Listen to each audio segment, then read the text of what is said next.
All right, in this video this evening, we're going to be talking about how to use insurance and trust to create wealth. I stumbled upon this video by 7 Ways to Wealth. That's the YouTube channel.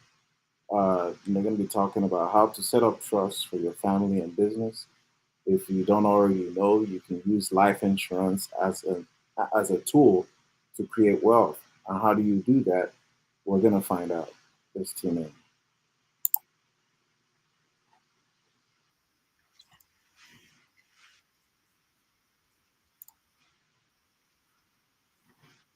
Coach, strategist. We're about to get some good tips, about to get it in real quick with Miss Christina.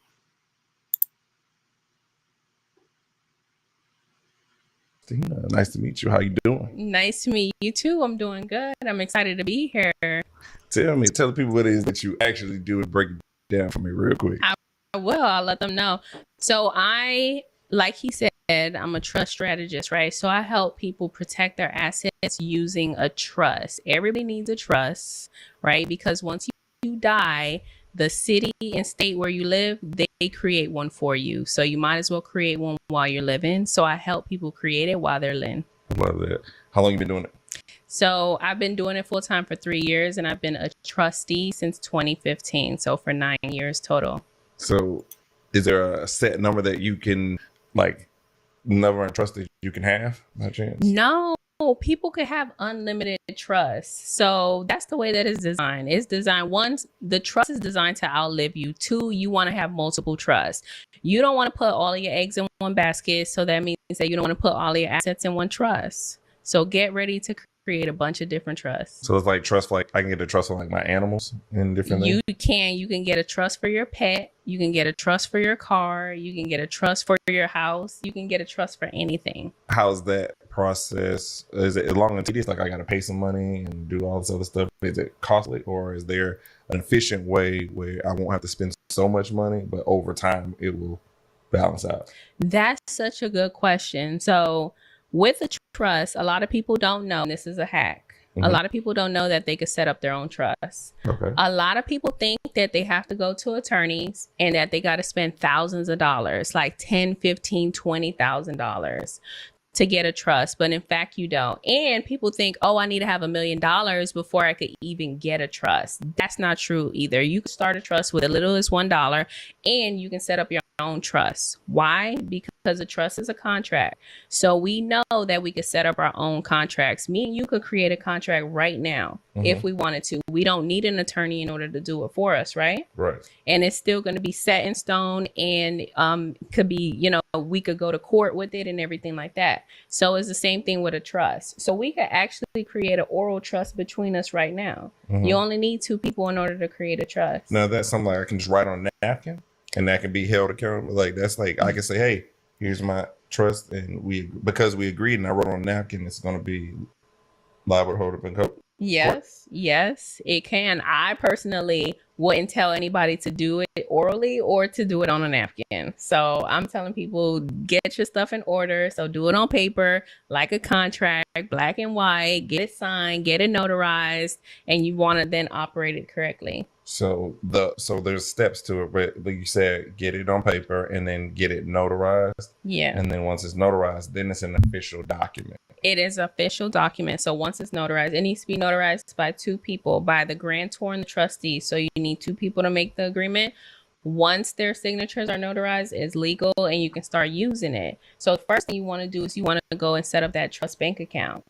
That's what you call a trust fund. Whenever you hear it out here in society, that's trust fund. And so go ahead and put some money in that trust fund. So there's a set number that I need to put in there in order to keep it going? So it depends. So all y'all that talk about trust fund babies, it's actually quite easy to set up a trust fund. Just like she said, you first need to set up a trust, which is a simple contract. You don't need attorneys to do it for you. There are a lot of resources that can help you set up a trust. And once you do that, you get an EIN for that trust. Now you can open a bank account where you can, and then fund the bank account. And ta-da, you have a trust fund. All your children's and beneficiaries are trust fund babies. Depends on the bank, right? Some banks, they require as little as $100. Some other financial institutions like Charles Schwab and all these other big banks, they require like thousands, so like $3,000 to $5,000. But normally it only costs about $100 for you to open up your account. And then we can, like you said before, we can open as many trusts as we want. It's unlimited. Yes, it's unlimited. So you can start setting them up right now. You can have 200 trusts if you want to. So is it best to set up, like, let's say for our kids? Yes. Okay. All right. You pulling out the information. I love it. Yes. So you want your kids to have their own trust. So you want to have a family trust, and then the beneficiaries of your family trust is going to be your kids' trust. So you can make your children the beneficiaries, which is fine, because once your trust is dissolved, then that means that all those assets go to your kids, but then that's going to put them at risk because they can get sued and somebody could take their assets. So then those assets could then be transferred to their personal trust. So yes, you definitely want to, especially like if your kids are like out here and they got like businesses and stuff, or YouTube channels, or they doing something, like you want to start setting out that foundation for them the right way. You mentioned something. You said dissolves. What does that mean? A trust dissolves. What does that mean? Yeah, so that means that the trust is going to expire at some point in time. So if the trust is not indefinite, it's not forever. So once you set it up, you're going to determine how long you want this trust to exist for. So usually we want it to exist for as long as possible. So we'll put something like 100 years.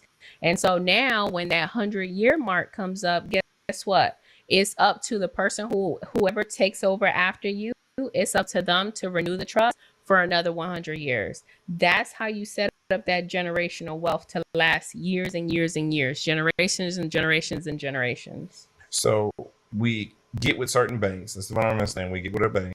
We say, hey, I want to open up a trust fund bank account that potentially, if we own businesses, we can actually become our own bank through the trust and turn around. We pretty much leverage other people's money and still run the trust, but we're funding the trust. And the trust is also, let's say if we had life insurance, we have trust to life insurance, or life insurance to trust to the business to all the assets and everything, but it's feeding in like a circle of motion. Is that something like that? Yeah. And so that circular motion we call the circle of trust. So that's definitely what you want to do. So you want to become your own bank.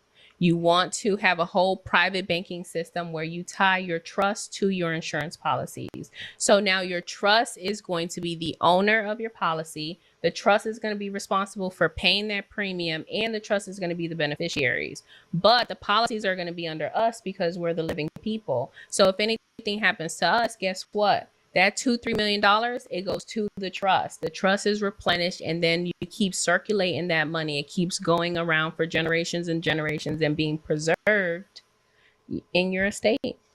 Keep the money in the family. Yeah, you got to. What got you to this point to be a trust coach? So I was in real estate, right? So before I was in real estate, I was a nurse, and I was living paycheck to paycheck. I was tired of the rat race. It was just exhausting for me. So I just kept thinking, okay, there's another way of doing this. I'm like, motivated with financial freedom. How can I find this way out, right? And so I gave myself an expiration date. I said, I'm only going to be in this nursing job for like 10 years, right? And so what I did was I actually went to a seminar where they was teaching about how to flip houses. So I got into real estate, right? I used all my little nursing money to get into real estate. So I paid a real estate coach to teach me how to do the whole coaching thing, to teach me how to go flip houses. But in the middle of that, my coach told me that I needed to set up a trust. Why? Because I had bought this little property. It was a 2-bedroom, 1-bath property. And he said, anybody could snatch that property from you. You young, you 25, you've never even done this before. You only got no experience. So if somebody slips and falls in that house, guess what? They can sue you and take the house from you. And I'm like, I don't want that to happen. I'm just getting into the game. So I went and put that property into a trust. I started operating as a trustee, learned the ins and outs of it. And a couple years later, I started teaching other people how to do it. Hey, I mean, that sounds like a certified plan right there. Listen, at 25, I had a plan. That's what it sounds like. Yeah. Would you find yourself, like, do you because you say strategy and strategize, did that everything align with how you want it to be when you was like working out? You was like, yo, I'm going for real estate now. I'm going to be a trustee and all this other stuff. Are you happy? Well, no, yeah, I am. I'm happy. I'm happy, but it wasn't like it wasn't aligned to like what I thought. I wasn't thinking about this. No, I thought I was be knee deep into real estate. I didn't think that I was going to start teaching other people how to do it. What actually threw me into this was COVID and me actually leaving my career, because what I was doing was I was doing nursing and I was doing real estate. So I was flipping houses, making good money, sometimes even 6 figures off of these deals. And then I was doing nursing. But then when COVID came, I was like, nah, I don't want to get sick. I don't want to bring COVID to my family. Like, I need to walk away. So I actually walked away from my career because I saw how they was pretty much experimenting on patients. They didn't know what the hell was going on. Speak that shit. What they were doing? No. What they were doing in the hospital? Yes. We want to know. No, that's the truth though. They was experimenting. They was throwing all kind of antibiotics, antifungal, all kind of stuff. Any kind of medication, they just take it off the shelf and throw it to them because nobody knew what it was. Nobody knew what COVID was, and they didn't know how to treat it. And so I was seeing patients die left and right, and I was like, I'm not gonna be a part of this. I can't. And so I left. I left the hospital July 4th of 2020 and never looked back. And that's what threw me into actually going full force into my career, because now I didn't have a paycheck in order to fall back on. Just in 21 days, you know that you can your habits, you know that you can make achievable goals, you can crush those goals. Well, guess what, man? I have a 21-day accountability challenge workbook that'll help you get determined to go. Guess what? The struggle is over. 21-day accountability challenge book is here. You can still listen to your kids? Huh? You still listen to your child or your kids? Do I still listen to them? Do you instill? Oh, yes, I do. I mean, I instill entrepreneurship into my kids. So I have 3 kids. My 2 baby girls, they have a YouTube channel. And so they know that their 9 to 5 is vlogging. Right. And so they take their little camera and they start vlogging and blogging. And I have somebody that comes and throws their videos up on their channel. My 12-year-old right now, he's looking into vending machines. So he's looking into vending machines. He's looking into, cutting grass, things like that. But he's already having the entrepreneur spirit. So now you're going to put all them under the trust? Yeah, they're already there. It's $1. And you can set up your own.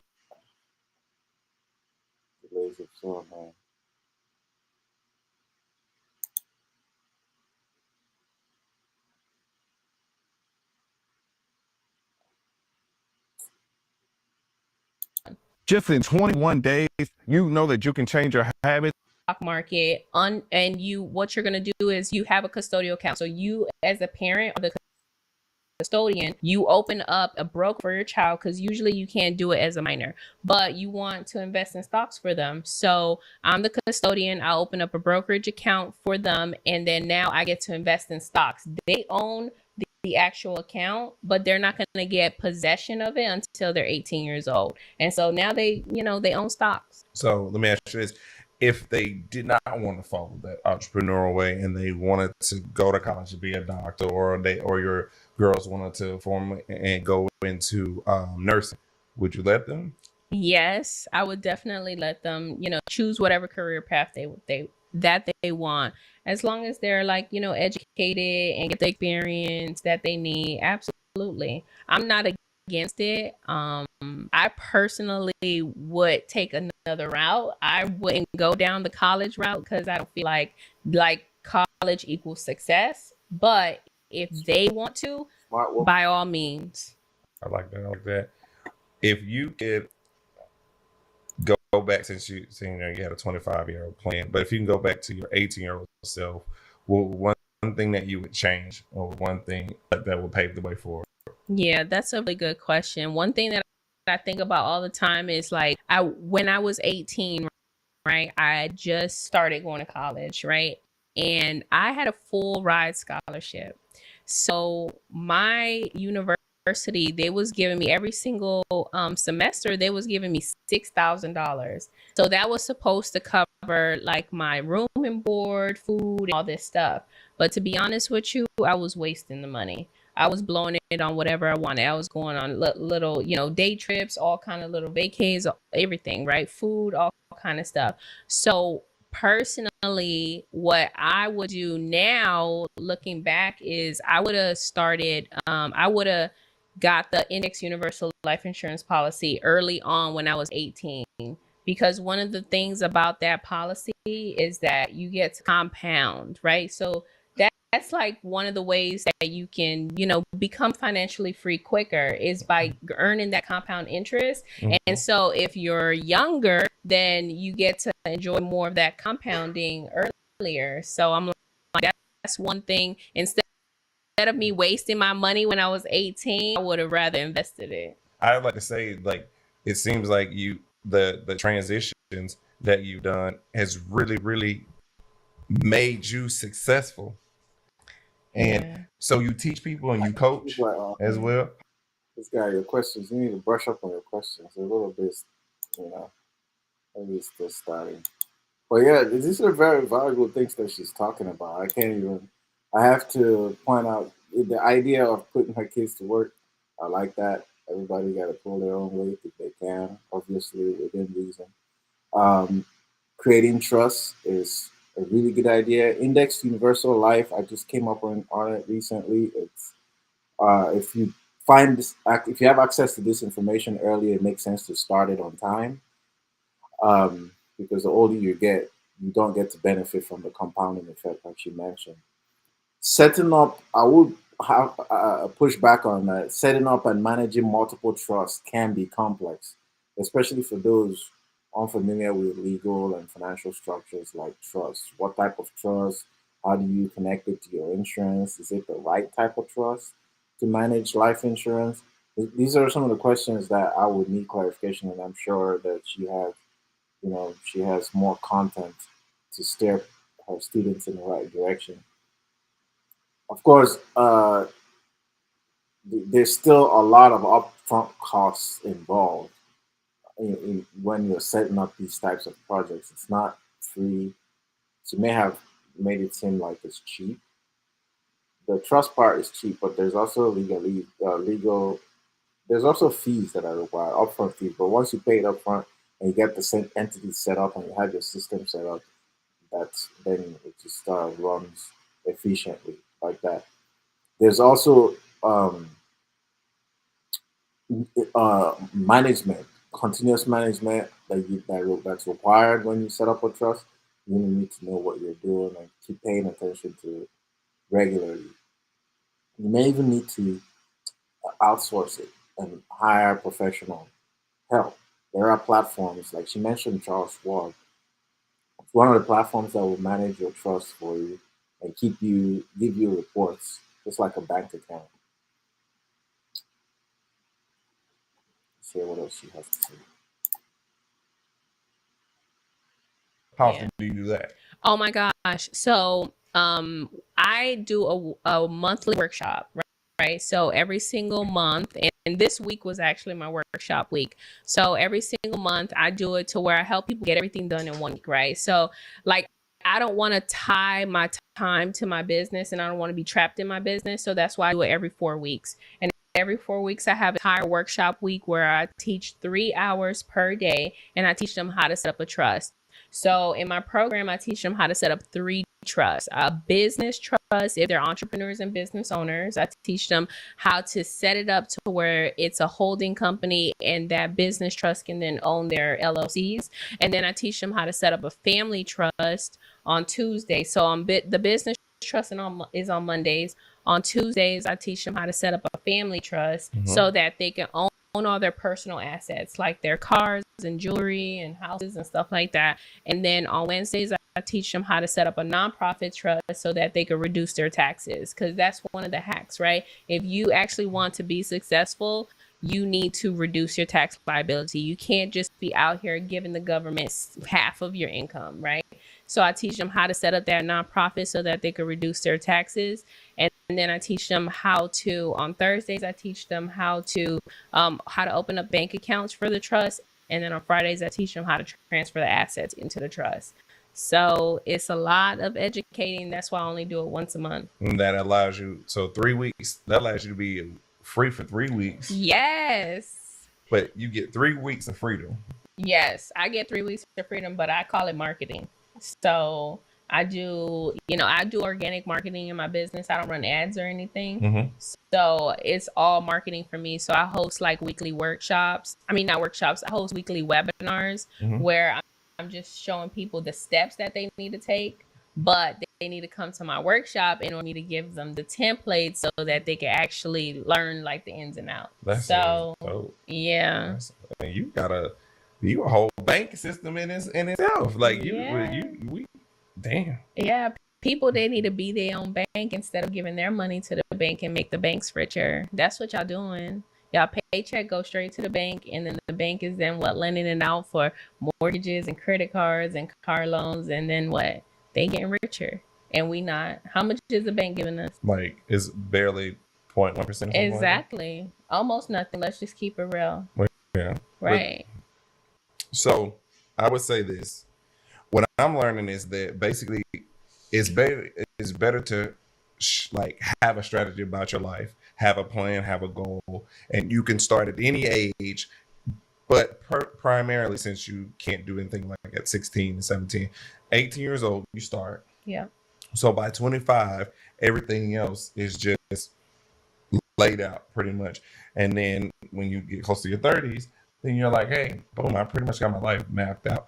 Do you see yourself doing these workshops like continuously for life, or you want to stop at a point? At some point I want to stop. So at some point I want to stop, and I want to enjoy, my free life and travel the world and not have to be tied to my business and doing these workshops. So that's why my plan B is, well, it's not even a plan B, but I created a course. So everything that I teach them inside of the workshop is recorded. And then I have a course. So they still gonna get the information if I don't show up live, because I'm thinking about, in the future, 10 years into the future, I'm not going to be wanting to show up live. I'm going to be wanting to enjoy my wealth and just chill on the beach somewhere. Facts. Okay. I like that.